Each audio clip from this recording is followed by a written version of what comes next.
嗱有好多種讀經法㗎，有啲就話你咪朝頭早靈修咁，你咪睇10分鐘聖經、5分鐘聖經咁一日就算數。有啲話我去做禮拜咁啊睇聖經咁。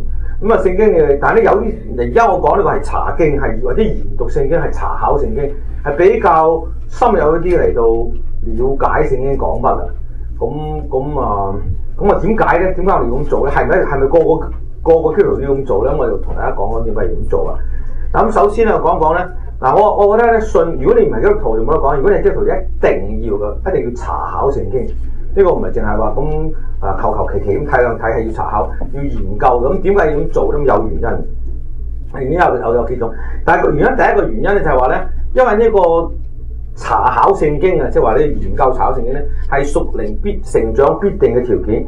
即係除非咧，你就話我成世都係做 BB， 我即係基督徒生命唔成長嘅，我信咗耶穌20年、30年都係好似啱信嘅時候好似 BB 一樣，咁你又唔考聖經。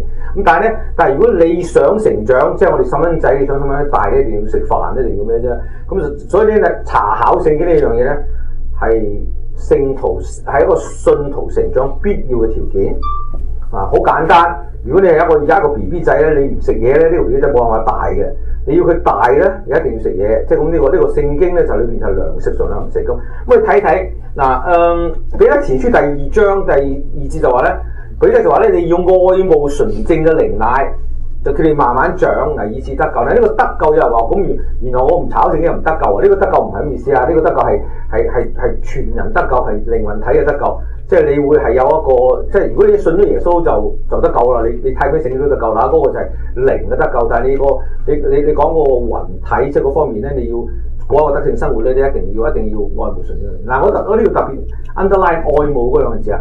嗱，聖經咧，如果你唔中意，你話我冇辦法啦，即係好似有人考試咁，你一定要讀書㗎，唔係你肥佬咁就好辛苦，冇辦法啦。我好唔中意嘅，但係我都要讀咁啊，為咗要考試咁啊。佢哋話愛慕咧就係啲好中意嘅。如果你能夠好中意純正嘅靈奶咧，你就能夠慢慢長大啦。咁呢個靈奶咧就聖經嘅話語啦。嗱，愛慕一個特別嘅嘢嘅，我唔知大家對愛慕有咩諗法咧？細蚊仔，我啲細蚊仔佢大咧，你教佢講嘢啦。我記得我細個第一個女，我教佢講嘢咧，佢奶奶，即係佢肚餓就話你第一佢可能媽咪爹哋都唔識嘅，就開始講奶啫，因為佢想飲牛奶啊嘛，我愛慕牛奶。我第二個女就唔係嘅，好得意嘅，佢唔知點解邊個人咧好細嘅，俾佢飲咗啲可口可樂曲。佢有乜個曲咁真係都唔講啦。但係即係佢要飲啊，愛慕嗱，即係意思就話咧，你要查經，你要對聖經嘅話語咧，好似你好愛慕，好似細蚊仔愛慕嗱，好似細蚊仔愛慕奶一樣。咁你咧就慢慢能夠成長啦。嗱，咁一般嚟講咧，我哋要對聖經，你即係我哋講話唔係話邊個叫你，唔係話命令式，唔係咩式啦。我哋講心裏邊嘅願意識啦。咁啊，一般嚟講，你有3種典型啊。我哋對聖經嚟睇下，即係我講信徒呢講上去。第一種典型，你叫苦口良藥型，好憎佢啦。但係咧唔得，即係個媽媽，你一定要飲苦茶咁。你知我細個開藥材鋪㗎，我爸爸係中醫嚟㗎。咁啊，你知係人病都唔中意飲苦茶㗎啦嘛。一定要飲下苦茶咁，陣間又同佢講價。你飲苦茶可唔可以俾啲山楂餅啊、杏脯咁樣你識飲？嗱，咁佢就苦口良藥，即係明知咧係良藥啦，要下，但係苦口唔想嘅，即係唔中意嘅，好勉強嘅。嗱，即係如果我今日話我哋一齊要查經咁就，都係唔中意嘅。不過冇辦法啦，好勉強。羅醫生話一定要成長一啲咁啊，咁呢個就苦口良藥。咁另外一種咧就叫做五穀糙米型嚇。咁啊，即係話咧，即係話咧你食，即係話咧你咁啊糙又講糙米啊，即係話我糙米我都唔係咁中意嘅，但係我都嗱咁啊冇藥咁慘。咁但係咧糙米有益啊嘛，係咪先？咁但係咧你食又又鞋又乜咁都好啦，都食啦咁樣。因為我唔食飯，我唔大噶嘛，咁咪食糙米咯咁樣。咁呢個亦都係咧，都願意食，但係都唔係好樂意嘅，即係都係諗住對你有益啊嘛。而家我哋好中意健康啊，好多人就話我哋而家唔好食白米啦，要食糙米咁樣，大家都知呢樣嘢。第三種咧就係看滿全席型。嗱，看滿全席即係咧，你食一路食幾日嘅，即係嗱中國人都特別啊，我哋叫做民以食為天，坐埋講食噶啦。嗱，你請人嚟查經翻嚟唔得閒噶，你請佢食晚飯咧就飛到嚟，即係好似今日我都係啊，有人話請我食晚飯，我飛到嚟，咁即係嗱呢個就叫漢滿，即係滿漢全席型啦。嗱咁即係話咧，你三樣，咁我就希望咧，我哋講嘅就係今日經過呢個年就我哋大家都能夠覺得呢個茶經咧係滿漢全席型嘅，就唔好話覺得係啊苦口良藥型咁好慘啊，即係好似去到咗好似揦埋口面好辛苦咁去啊。OK， 咁啊再睇睇嗱咁啊。呢個係必須要成長，仲有第二個咧就係咧，第二個就係咧，我哋要成熟啦，即係唔係話淨係長大要成熟。嗱呢個茶經嗱，我而家係講查考聖經啊，即係我哋今日陣間我會帶大家查考聖經。查考聖經係成熟必要嘅條件。如果你唔去查考聖經咧，你就唔能夠成熟。唔單止唔能夠長大，唔能夠成熟。咁成熟同唔成熟咩唔同啊？成熟同長大有咩唔同啊？長大只係個身體嘅長大，即係話咧，但係成熟係一個思想上嘅成熟。思想成熟咧就你一定要查考聖經，你先係能夠成熟喺屬靈嗰度成熟。嗱喺希伯來書第5章嗰度好特別啦。佢話咧講到麥基洗德咧，佢話我哋可以解明啦。大家唔知道你睇希伯來書睇到麥基洗德係邊個人，唔知啊？麥基洗德係一個祭司嚟嘅，好特別嘅呢個亞伯拉罕去獻祭。咁呢個人係邊個嚟㗎？佢父母係邊個？唔知父母係邊個？唔知邊度嚟？唔知邊度去嘅。咁其實呢個麥基洗德咧，其實係代表基督啊。咁咧佢話佢哋呢個希伯來書話咧，佢話我哋可以同一日同你講，佢話因為你哋聽唔進去，即係話咧你哋我解俾你聽，因為你聽唔入耳嘅，叫做聽唔入耳咧，就話咧其實咧你哋已經信耶穌咁耐啦，你應該做師傅，你應該教人嘅。但係而家咧你信耶穌咁耐都仲唔得，都仲咧係要人哋教你，仲要咧好似人哋要餵奶咁唔食乾糧嘅。咁即係話咧嗱，如果你信耶穌，你信咗10年、8年、20年，你應該係個好成熟嘅基督徒啦。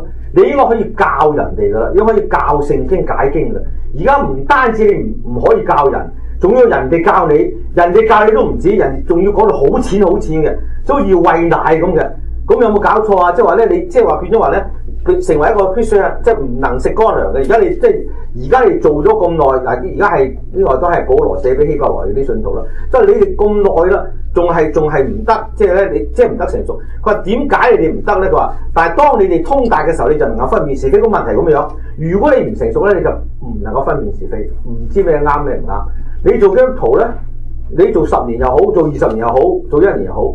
最詐忌咧就係咧，你唔知咩啱咩唔啱，做咁耐嗰度都啱唔啱，唔能夠分辨是非。人哋異端你又去信，人哋講呢個咩你又唔知接納，咁即係話咧你仲係好似思想上仲好似吃奶，仲好似 BB 仔一樣。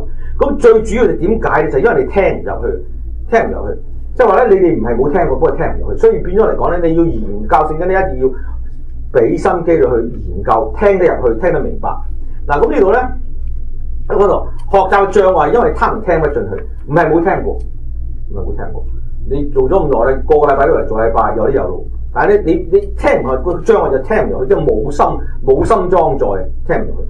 咁所以我哋咧要比較用啲心機查聖經，能夠聽入去先得。嗱，即係話咧，本來嚟講咧，你應該讀大學㗎，而家你反而仲要去入幼稚園，反而咧本來應該喺教師度教到真理㗎啦，即係你做咗咁耐基督徒應該教到真，而家你反而咧要人格講解俾你聽。咁所以呢個就係如果你能夠好好地做嘅，能夠好好地去查考聖經，去研究聖經咧，你就能夠喺思想上成熟，喺成為一個成熟嘅基督徒，能夠分辨是非，係呢個咁嘅講法。嗱，仲有第3樣嘢咧，信徒一定要查經，係因為咧係屬靈生命獲得至效果必要條件。嗱，我哋好多人做基督徒做咗好耐咧，都得唔到基督徒做基督徒嘅效果，生命嘅效果得唔到。做即係係啦，我係有去禮拜堂啊，我都有靈修啊，我都有呢樣嗰樣。但係咧，你個生命係活唔出嗰個效果嚟，係喺個基督徒嘅效果嚟。咁到底我哋就要查經啦。嗱，咁點解咧？咁提摩太保羅寫信俾提摩太，佢話咧，佢話聖經，你哋對聖經唔熟，你聖經你唔知道聖經講乜啊？你冇查考過，冇好用心機去研究過，佢咧。保羅話聖經係神所默示嘅，咁到底聖經對我哋有咩益咧？聖經對我哋嘅生命有咩益咧？對我哋日常生活有咩益咧？佢都有講幾樣嘢喎。佢咧聖經係要教訓，佢聖經係教訓方面有益，督責方面有益，使人歸正有益，教導人學有益。4樣嘢，聖經咧係神所默示嘅。咁我陣間就講呢樣嘢。但係呢個聖經佢係神所默示點啫？對我哋實用嚟講，點樣實用法咧？係會教訓我哋督責我哋咁樣即係使我哋歸正，教導我哋學義。嗱呢個係有益嘅，即係呢幾樣嘢咧，聖經係俾我哋有益。咁得咁啊點啊？有啲益處點啊？如果你能夠得到啲所有益處咧，你就能夠預備行嗰樣善事，能夠叫屬神嘅得以完全咧，能夠成為一個完全嘅人。成為完全人咧，就可以預備行嗰樣嘅善事咯。我哋冇人係完全人，都可以冇。但你起碼你一路學嘅時候，你一路係趨向完全。就點解你趨向完全係預備行嗰樣嘅善事？嗱，呢個善事唔係我哋講話帶人過馬路啊、放生啊，唔係嗰啲咁嘅善事啊。呢個善事即係講係從神睇眼光睇嚟，你係一個正確嘅，係一個對人有益嘅，係一個榮神益人嘅事。咁呢個係效果嚟㗎。咁你睇睇。聖經到底我哋生命嘅效果點樣睇法咧？咁啊，第一咩叫教訓啊？教訓咧即係話咧，教導人嘅思想正確。嗱，你好多時思想我哋思想正唔正確唔知啊。有時我哋思想正確，有時我哋思想唔正確。阿甲思想正確，阿乙思想唔正確，你點樣決定啊？嗱，嗰個決定性就由聖經做一個主要嘅一個即係分水嶺啦，即係你要跟住聖經嗰個主要嘅思想嚟到做一個標準。嗱，如果你係離開聖經嗰個思想咧，就唔正確；如果你係能夠同聖經嘅思想合得嚟咧，就係正確。咁咧嗱，點解我哋嘅思想要咁正確咧？因為如果你思想正確咧，因為我哋人咧係行為咧係思想而出嚟嘅。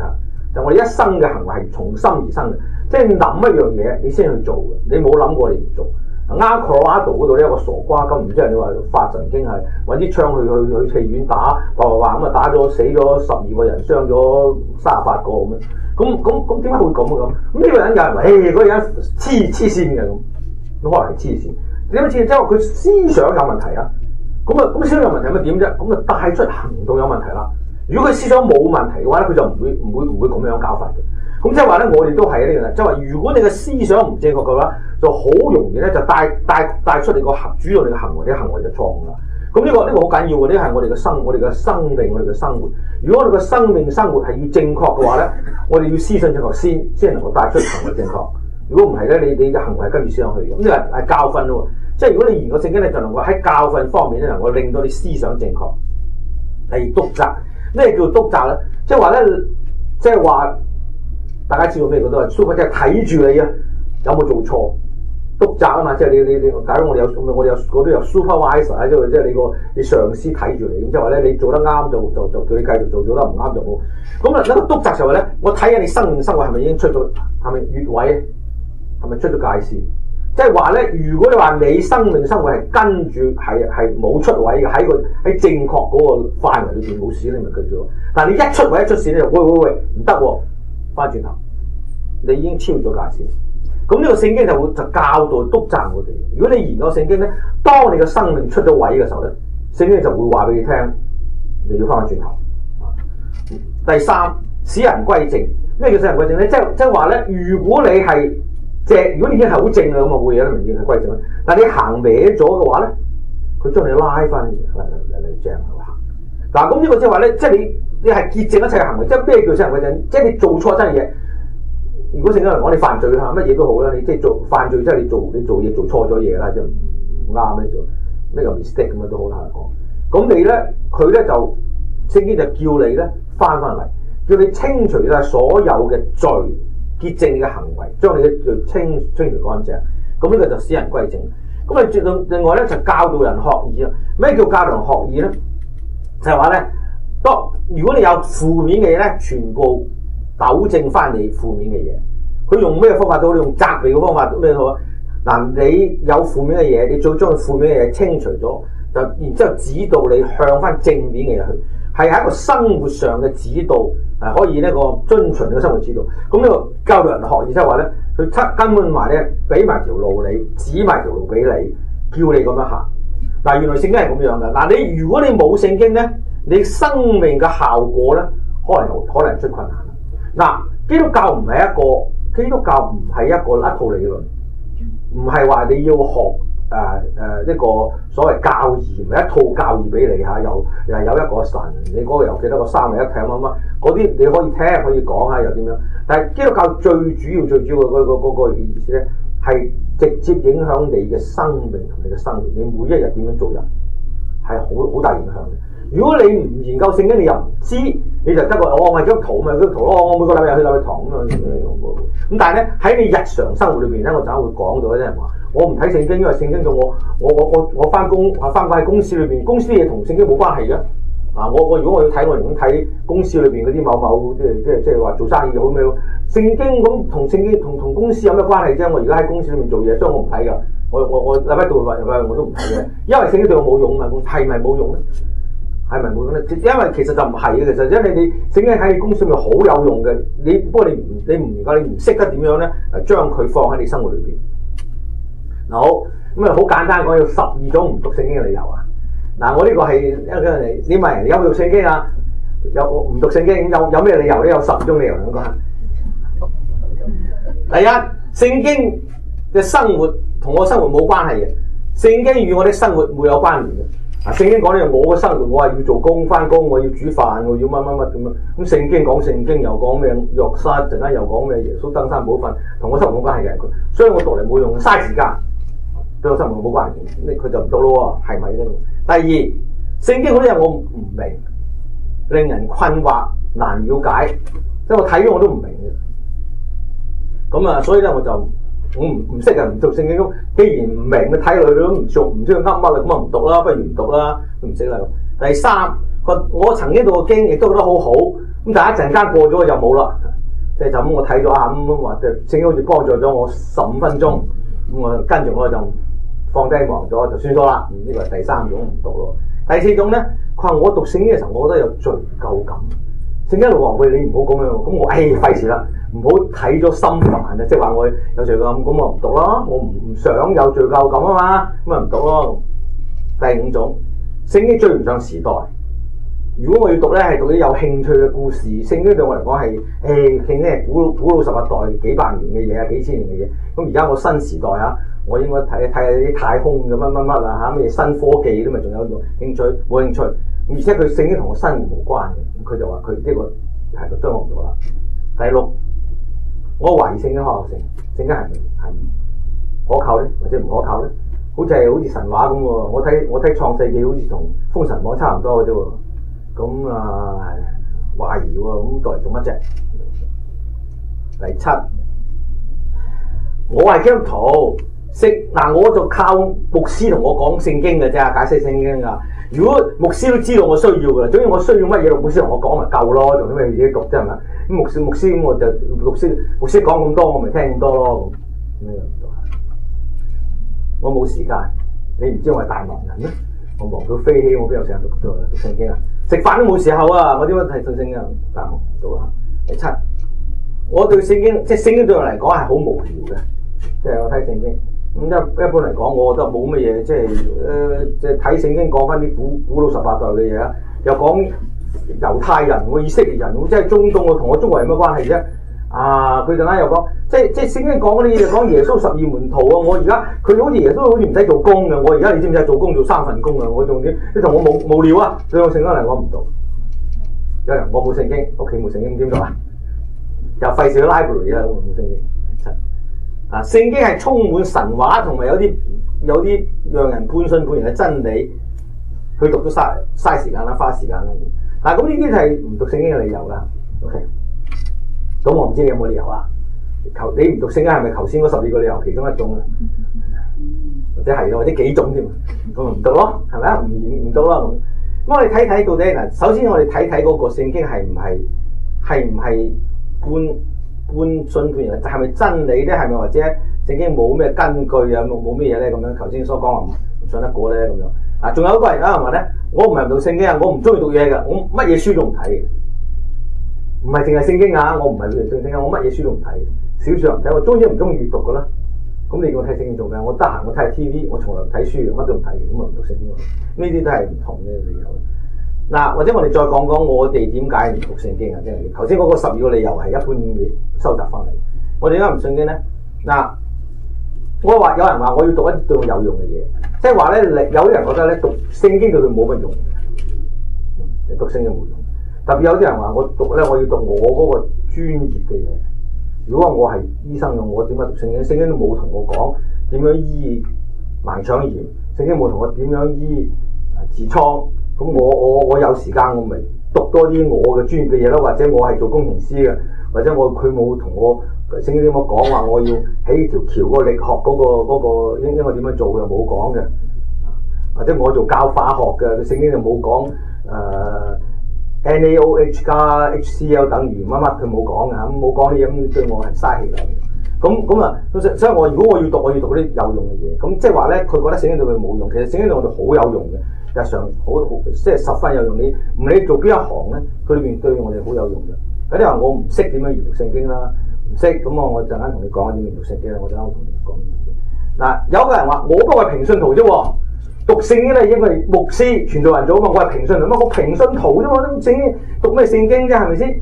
啊，呢啲聖經專門咪啲專門人才讀咯嚇，咁我只係一個普通信徒啫嘛，咁需唔需要讀聖經？冇時間咧，我大家咁講，太悶啦。你有冇辦法將查經變得有興趣啲？佢話我睇查經，哎呀悶到死。咁你即係我係好中意有啲有興趣嘅嘢嘅。我總之我嚟親睇查經，實際年紀就好覺得好悶嘅。咁如果你能夠整個變得有興趣啲咧，或者我就有興趣。咁我哋陣間睇睇有冇興趣同大家做呢樣嘢。我哋聖經係話係咪真嘅啫？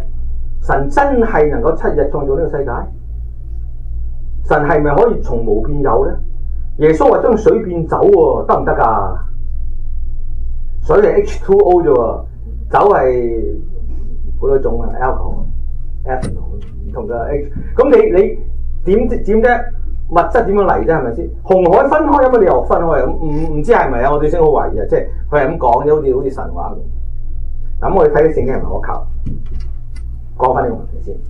嗱，我哋睇睇聖經嘅作者同埋寫作過程。聖經咧係有66卷啦，舊約39卷，新約27卷，有40幾個作者。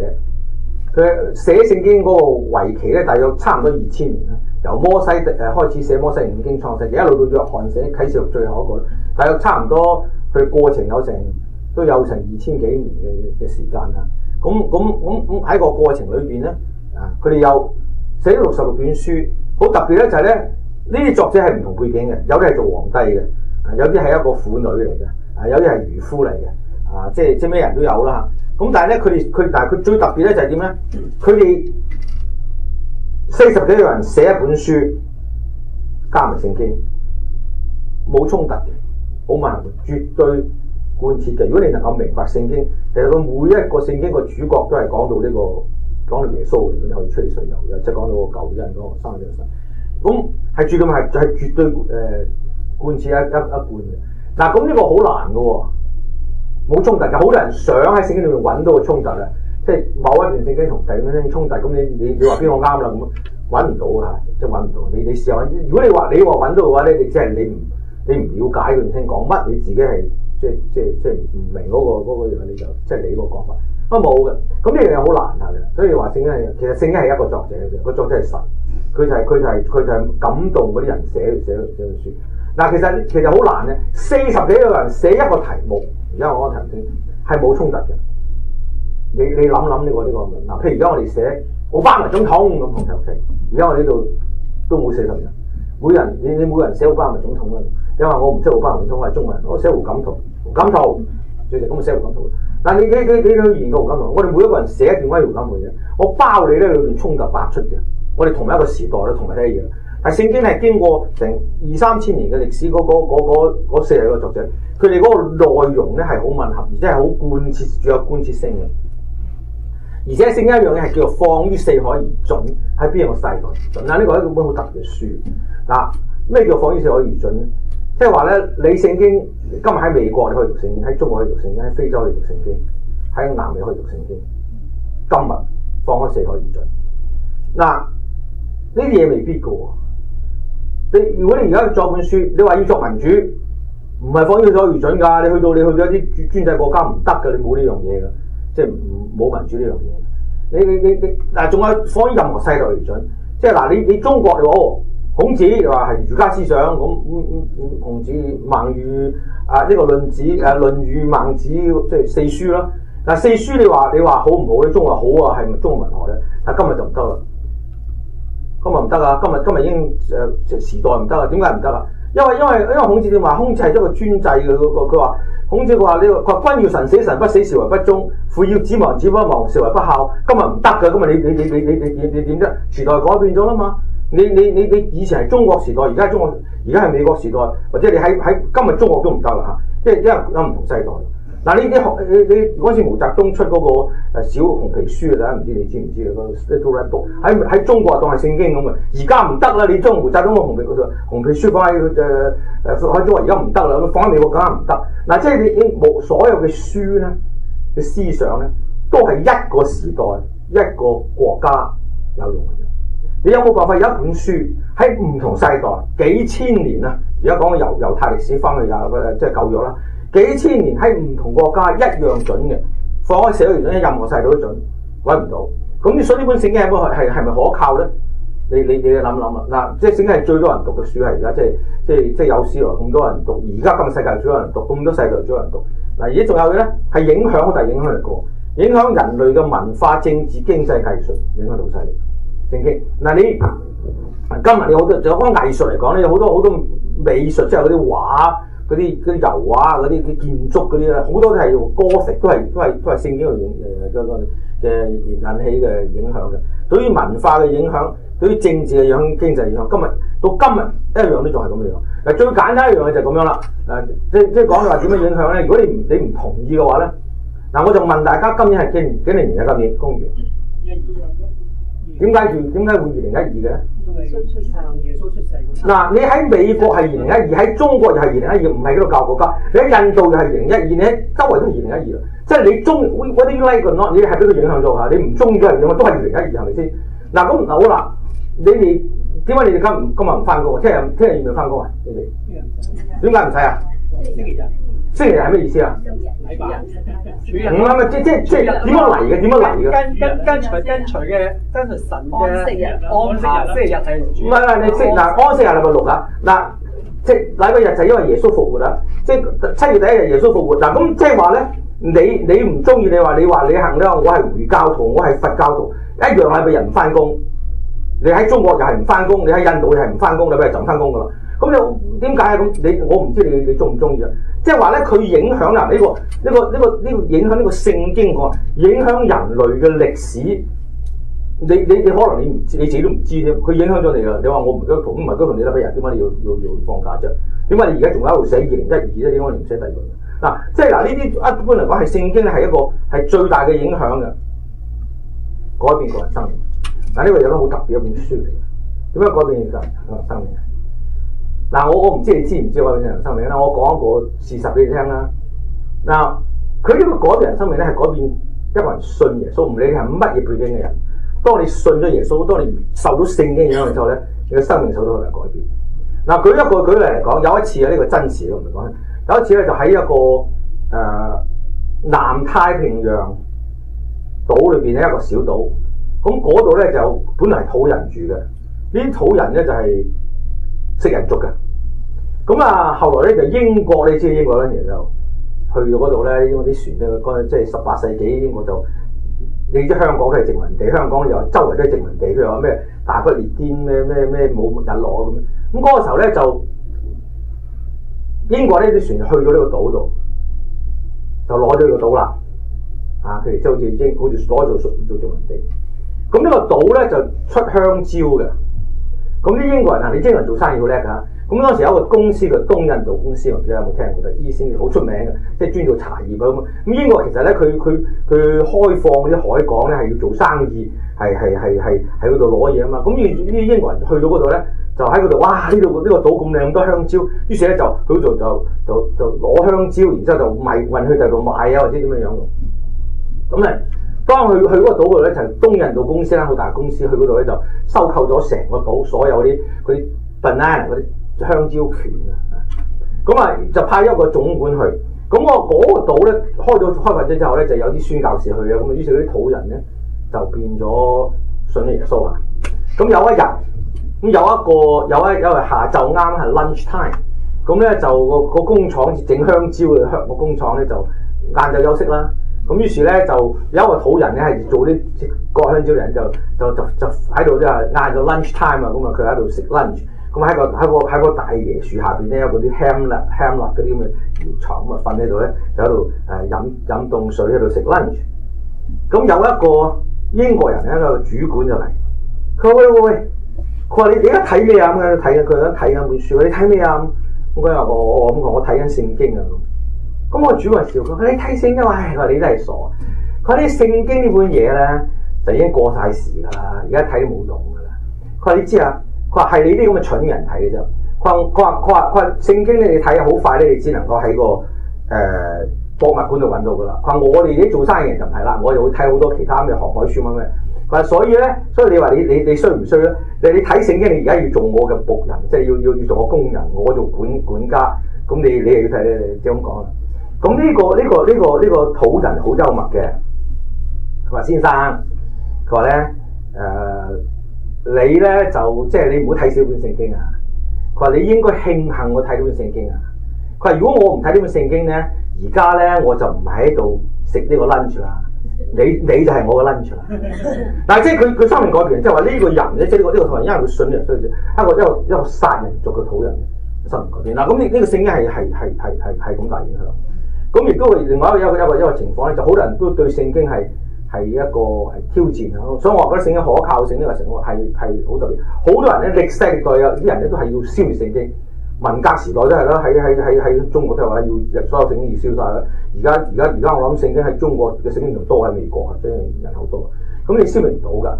咁有一個好特別嘅關於聖經咧，就係話咧，即係另一個好因為你話當然而家佢係最暢銷嘅書啦，全世界最暢銷嘅書係聖經啦，邊度咩唔同言語都係啦。